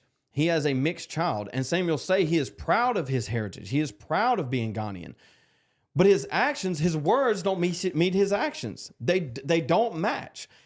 If you are proud to be Ghanaian, why would you take that away from your children? His children are not Ghanaian, and neither are they Dutch. And this is the problem that we run into. They have no identity, and his children are going to have issues with identity growing up. It's just the case. And they've done interviews with mixed race people. It's a problem, and it's a rising problem. This is actually a good argument of why you see this oppression culture, this like oppression narrative so prominent in the black community, is because black people in America, they can be actually among their own, among the black category, they can be very diverse within the black category and still consider themselves to be among the same people because they are a minority in the country. There is almost this opposition type, dynamic to that race, to that aspect within the culture. But if you were to take someone who's mixed race, African American, from America, drop them anywhere in Africa, the natives would not accept them. And you see that. You see that when Africans migrate from first generation African immigrants look down on the African Americans that have been here generationally. You see that's a common thing in the African culture. When Africans come here and they look down on African Americans. And that's why I think it's worth preserving your racial genetic for the sake of your children's identity, because like he was saying, this guy, I already forgot. I'm not quite sure who you're talking. Sammy Say. I'm not sure who that is. Go ahead. But anyway, it's like if I'm a Dutch person, if I were to marry a black as night black woman, and then we were to move to Holland, the Dutch would not consider my children to be Dutch. And if we were to move to if she were from Ghana, they would not consider our children to be Ghanese or Ghanaian or what. I'm trying to find this video. I really hope I can get it. So you should want your children to have you do have to think about your heritage, and you should want your children to participate in that. I think of this for other people. I think, obviously it doesn't concern me as much because Asian people and black people are not a minority globally, like white people are. But when a black guy marries an Asian girl, I think it actually isn't beneficial to the children. All right, so we're gonna. I guess I'm gonna throw this up. And we're gonna react to it too, Josh. If you're done with that, yeah. Give me 2 seconds. All right, so this is something I found on Twitter. But y'all, to basically make the case that we're trying to make right here. But she does it. She does it for us. I'd rather go back to America and deal with the racism in America. I guess let me preface this real quick. I sit here. at least from what I can gather, is she lived in America and she kind of did this Akon thing where he wants to advocate all African Americans need to move to Africa and start their businesses there and run everything there because Africa is for Africans, which I would largely agree with. Africa is for Africans. And so she did this, and this is her, I don't know. I feel bad for myself because I didn't expect it. But which I don't know how you don't expect exactly what is going to happen. Also, she said she doesn't have any snacks, but I don't know. I don't know if she's telling the truth on that one. Africa and deal with the bullshit bribery, the bullshit fraud, the bullshit scams, the bullshit too expensive, the bullshit not having no snacks, the bullshit not having no food, the bullshit electricity, the bullshit hot water, the bullshit what's that shit called that be coming down? The bullshit animals. It's scorpions outside the house. It's big ass spiders. It's big ass lizards. Colorful lizards you ain't never seen before. All in like what? How do you get to a point to even make a video like this? Like, I made a decision so bad that I have to make a video telling you how bad it is. And in there, I'm just going to say scorpion, spiders, and big lizards. Fucking room with you, sleeping with you, all the bullshit people trying to scam you when you go outside thinking you rich, so they trying to get more money off of you. I'm really trying to wrap my head around this shit. I'm really trying to wrap my head around how are Americans coming to Africa and being happy. Please comment down below, because for me, I'm ready to go. And I always used to say, if it's up to me, it will. Well, they're obviously all lying. It's obvious they're lying to you. I mean, she believed it, and now she's in the situation where she is maybe actually telling the truth. It's again, you stick a camera and a mic in most people's face, and they're just going to tell you what you want to hear. And I'm going to go out. And then you find yourself in Africa. To Africa and make shit happen. No, I don't want to. I want to take my businesses back to America. I want to open up shop back in America, open up my dentist office, and all the stuff that I was going to do out here in America. Josh, some cultures are just better. That's the baseline. Let's just start there. Some cultures are just better. That's why everybody wants to come to those cultures, because they're better. Steady electricity, and the only time our electricity get cut off is when we don't pay the bill. And we got it so good now, we got prepaid electricity, so if we forget to pay the bill, we put some money on that prepaid thing and it comes right back on in 2 minutes. In less than 2 minutes. This shit right here didn't come on for 14 hours yesterday. I can't deal. I love the people. Don't get me wrong, when I'm outside, I'm having fun. I love people, but when I come back to reality. Josh, she loves the people. She loves the people, but she just spent a minute bashing on them. It's like, you got to pick one, man. You got to pick one. Do you love the people, which you say you do? Or are your actions more accurate in that you're making a video literally bashing on the people that you claim to love? When you come back home, home is where the heart is, right? When you come back home, you're supposed to feel comfortable, you're supposed to be happy. I'm not happy. To live in a house where you look outside and all you see is turkeys and ducks and chickens and sheep and old malnourished cows. Yeah, I mean, I don't know what to tell her, man. I don't know what to tell her. Yeah. I mean, you go to Africa and you expect America, like it doesn't matter. It doesn't add up, man. Yeah, she believed the propaganda. And that's the thing is, I think you and I actually disagree on this, but I think we do have on what?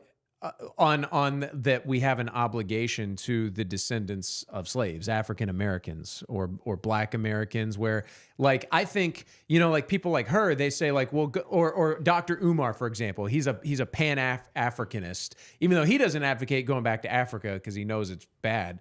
But basically, I think we do like that the African Americans that are now at this point in time genetically different from Africans, they're a part of America. You would argue they're not the same as the founders. That's something we disagree on. again, I think we should have a stream on the question of what is an American, and obviously flows from that is the people that have been here for generations on generations, that have been here since, you know, pre-Civil War, that have been here for slavery. That's definitely a nuanced question that needs to be answered, though I do think there is a necessary separation. Have some of them assimilated? Sure. I mean, Malarkey is one of them.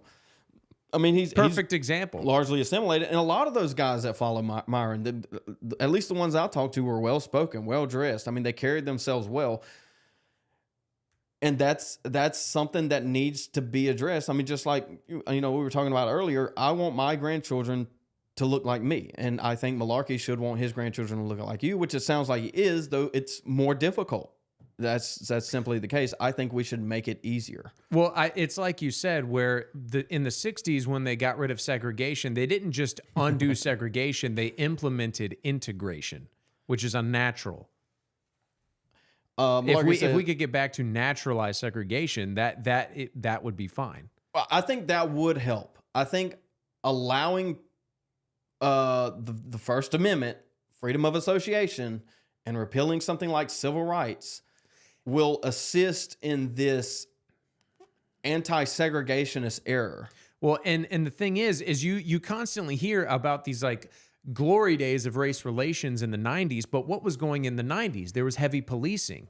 And that's exactly my point, is like in the black culture, in the black community, you're going to get super predators. That's just what happens. But in the 90s, once they distinguish themselves by committing heinous crimes, they're punished for them. They're taken away from civilized society and put into a prison. They're put into jail. Who's left? The blacks that are willing to assimilate, the blacks that are willing to be a part, that want to participate in society. That's why things were so good back then. And I think that is possible. But the problem is when you get these sort of sympathies, you know, and you're just going to see more black people in jail. And then, but like, that's just kind of what is going to happen. Yeah, and then it looks like they're just targeting blacks. Mm-hmm. I mean, across the board, I would like it to be enforced equally across the board, and whatever the outcome is, the outcome is. In that case, Malarkey said, I was born in America though. Let me click on it. He said, I was born in America though. Yeah. I mean, but see, the problem is if we go by a standard like that, you have anchor babies that are American, and they're not. And so we have to find the standard. I think, like I said earlier, I think we need to do a live stream on actually what is an American. Like the question, you know, I mean, Matt Walsh did this documentary. What is a woman? There's this massive question about what is a woman. I think that's easier defined, obviously, because you have a biological aspect that is defining. It is the vast majority of the question. Whereas what is an American is a little bit more nuanced, and going to come from that is being born in America doesn't necessarily make you American. Ninja also, I would say Malarkey. I forget his real name. I'm sorry, man. I'm not great with that with names and stuff. But I would say he's American enough. He and people like him have a place here. I guess the question is, what does that mean, Josh? But the thing is like, it's the difference, because like, look at Vivek Ramaswamy and un-American Shri Thanadar. Absolutely un-American. I would say that Vivek Ramaswamy is un-American, but the difference is you put him and someone like Malarkey side by side, and you say, what's the difference? The difference is twofold. The difference is that Malarkey, he agrees with us on a lot of this stuff. He's not going to agree with us on everything. I understand that. But the difference is that his ancestors were brought here against their will. You can call it an obligation, but I still think it is an obligation. Well, sure. I would agree that the toothpaste is out of the tube. I mean, there's no going back. Whereas like Vivek, he just got here. Yeah, he can. It doesn't matter how he sounds. It doesn't matter how smart he comes across. It doesn't matter how many businesses he faked into scamming people to become a billionaire, how much money he has, how much he contributes in taxes. He's not an American. And you could say that they are like a subsect of Americans, but I do think we do have an obligation, because to send them back, to send like people like Malarkey back to Africa would be a death sentence. Yeah, I think I mean, so that's why, I mean, and I'm not saying you're saying send them back to Africa, But some people are. But let's be honest. There's some people in our circle that are saying that. There's obviously this guy in the nuance that's comments going to be doing carried. I mean, without diving headfirst deep into this conversation, because it's going to be a 2-hour conversation that probably needs a little bit more research and backing on it. But KL, true American belief in freedom and independence. That is not what makes an American either. Let me get to that in a second. This issue is the assimilation to a new culture promoted by destabilizing revolutionary population. The question is who is doing the dissimulation and who is pushing that said culture on everyone else. Malarkey says, "Don't send me there, please. You'll be our modern day Anne Frank. I won't let them take you." Yeah, come on in the basement, dude. Yeah, you said KL said true American belief in freedom and independence. See, we kind of touched on this earlier. That isn't necessarily what makes an American, because what you have is somebody like Vivek Ramaswamy, where he comes over and he says the things that you want to hear. Maybe he doesn't believe them, but you can't really test that. And so do you say that Vivek is an American? I would say no. If I believe in Eastern philosophy and I worship Vishnu and then I go to India, am I Indian? Congratulations, dude. Where's your red dot? There you go. See, it only works one way. It only works one way, and that's into our culture and Europe, if you will. Yeah, we're not going to send you back, dude. Yet. We got you, Malarkey. We're not going to send you back yet. KL, is this Bean? I think it's Bean. Anyway, what do you believe Bean makes like a bean? Yeah, I met him. I think we met him too. if it's who I think it is. What do you believe makes a true American? Like I said, I think this is a stream that we're gonna do, and the problem blonde hair is and blue eyes. I think blood test for European DNA. No, what do you believe makes a true American? Dude. I mean, it's a hard question. It's very nuanced. I would say inevitably it's going to boil down to some type of, I don't want to call it a caste system, but it's going to be a tiered citizenship list in some sense. I was going to actually ask you about that, because I do think the same thing. I'm not opposed, dude. I'm not opposed to an Indian type caste system. I think it's beneficial to societies to understand that not everyone is equal in attribute, which is why we have truck drivers, and we should provide them for jobs, right? And not give them to invaders. We're in it the same way, not, a first generation American, if you will, quote unquote, quote, quote, is not a 8th generation American just by its very nature. You can't assimilate in a single generation. It's not possible. And the people that argue that it is are delusional. American Prime membership. Yeah, we're not selling gold tickets. I mean, Trump might, but we're not selling American gold tickets. This isn't Willy Wonka in the American factory. We're not just producing Americans out here like they're candy.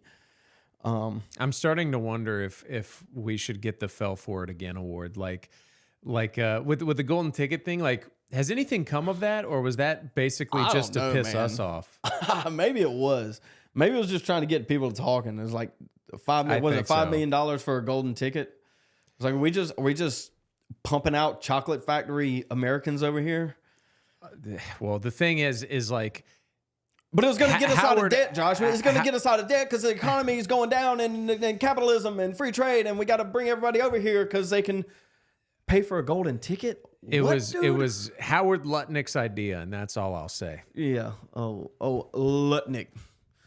1, 2, 3 parentheses. Lutnick. 1, 2, 3 parentheses. Yeah. I lost all my employees in 9/11. I just wasn't there that day. Dude. Let's see. Yeah, we'll have to schedule that and kind of have that. I guess it won't necessarily be a debate, but it'll be some type of discussion.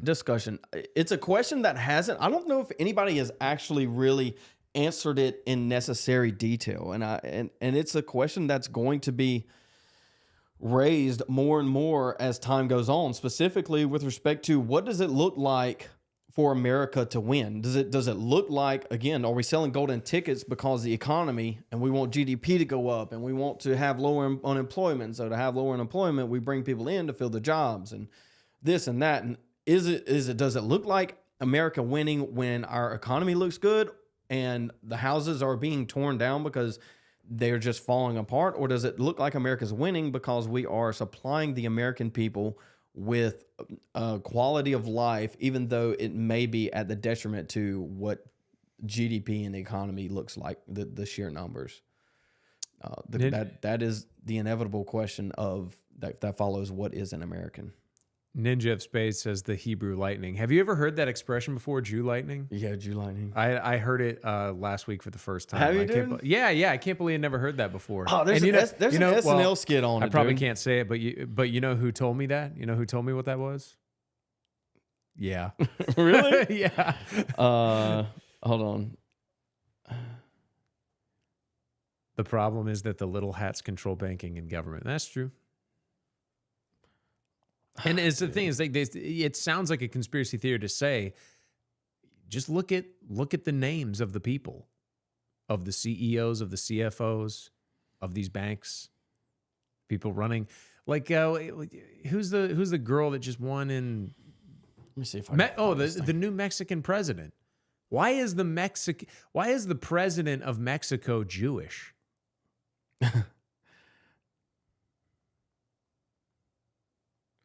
I think it's SNL, but I know it's not SNL. Dang, it's 4:30. How long have we been going? It's almost 2 hours now. Yeah, almost 2 hours. I can't find the skit. Basically, every bird Singlestein time awaits. That's freaking good, dude. Yeah, that's something that gets tossed around on Twitter. You ain't seen that before? Nope.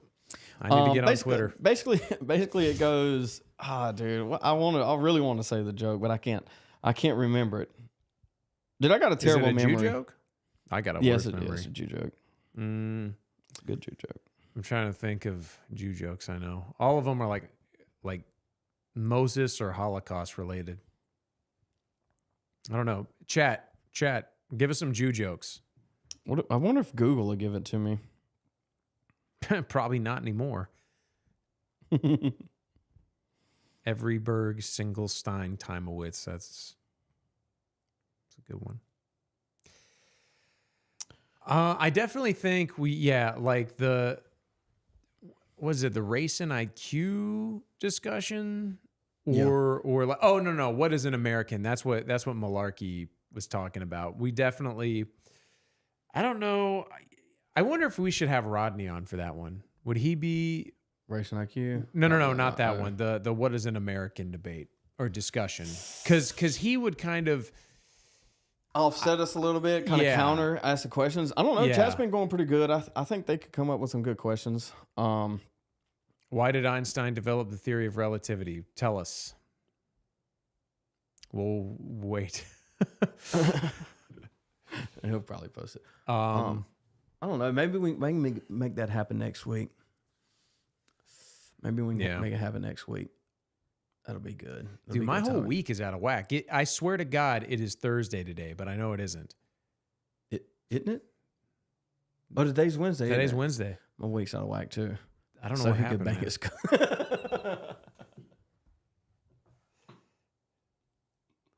You know about that, right?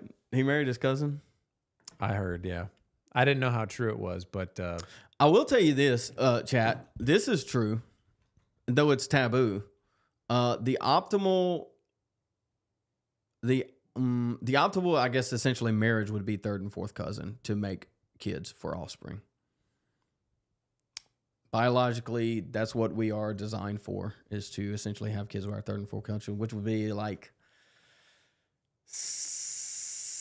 fifth, sixth grandparent, which is at third and fourth, you don't really have a, I think it's like 0.03% shared DNA, which is essentially nothing. So the taboo is generally on first. Most of the time, you don't have any complications with a second cousin, but third and fourth is optimal.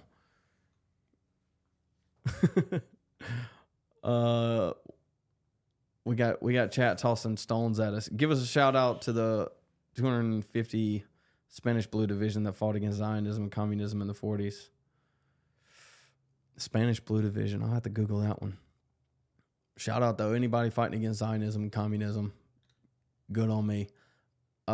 Zeb can't count that high. That's why he married his cousin. Yeah, dude. For sure.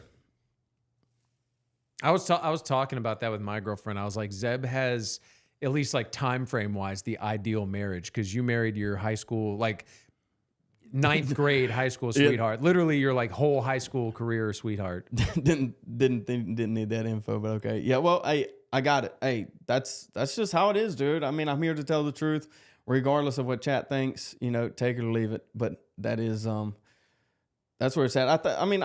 I guess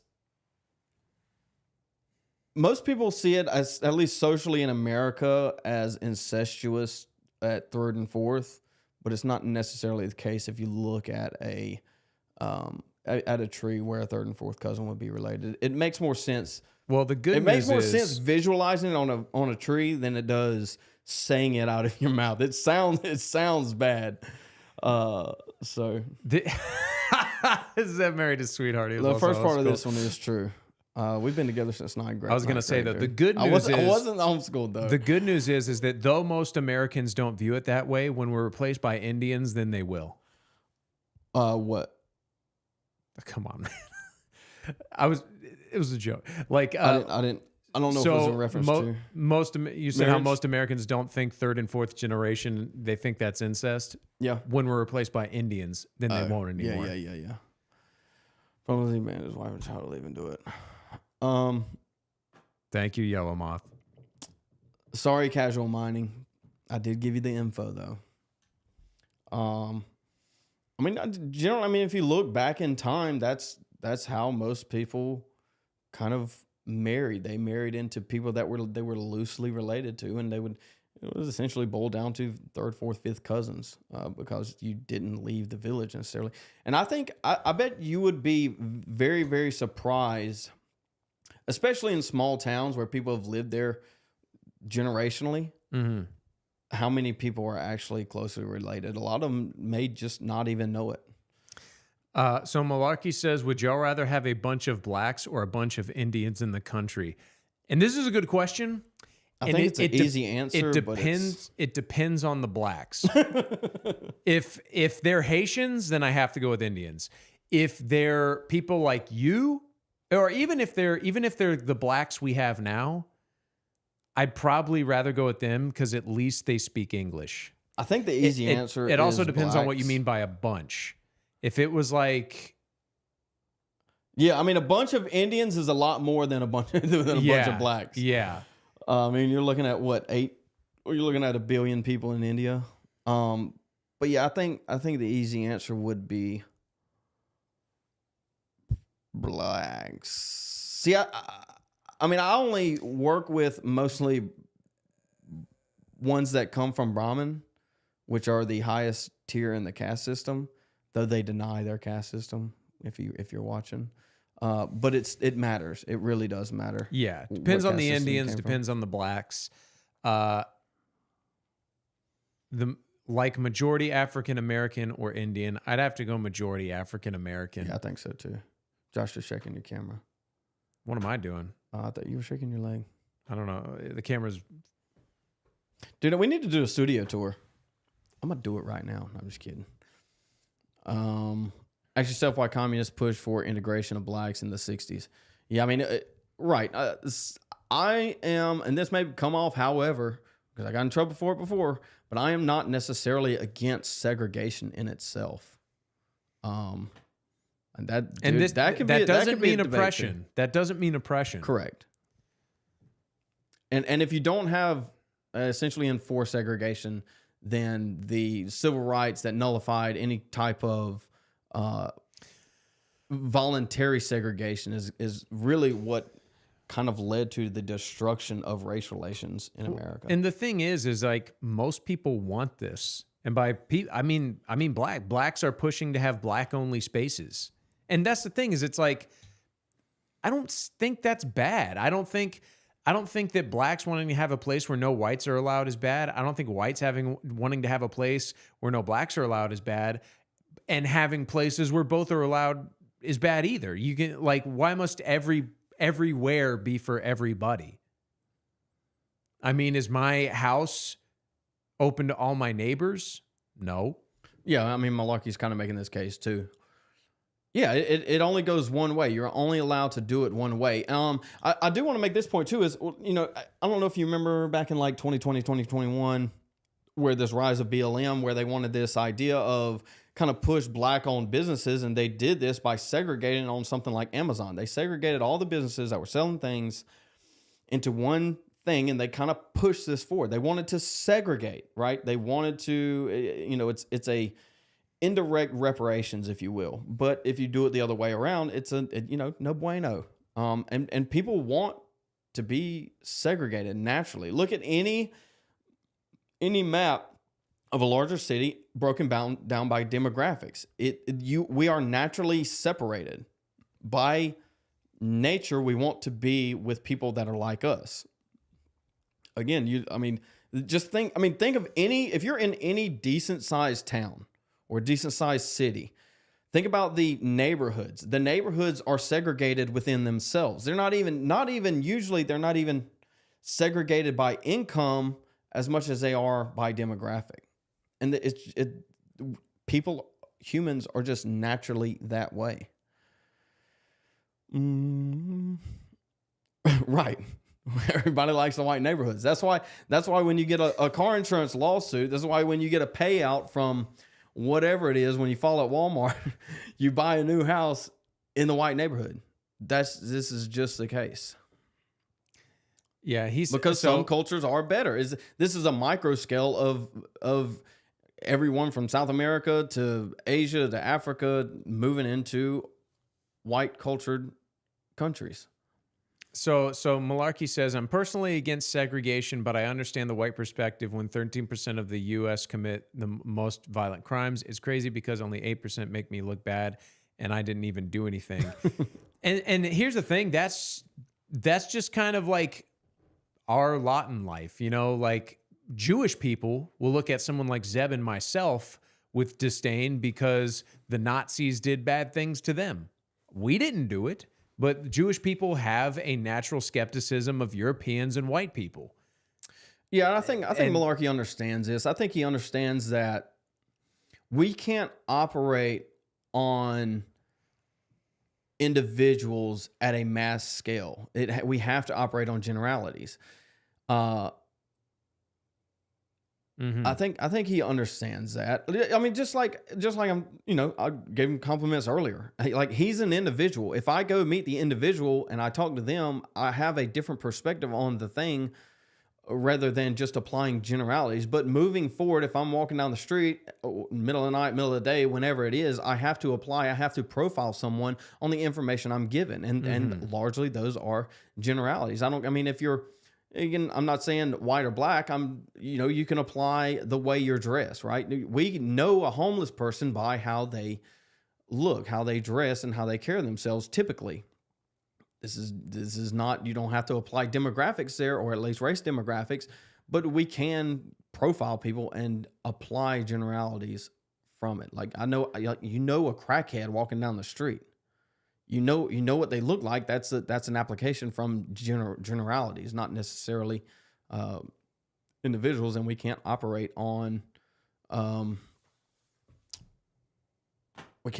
specifics when we don't even have any. He said, "I profile too."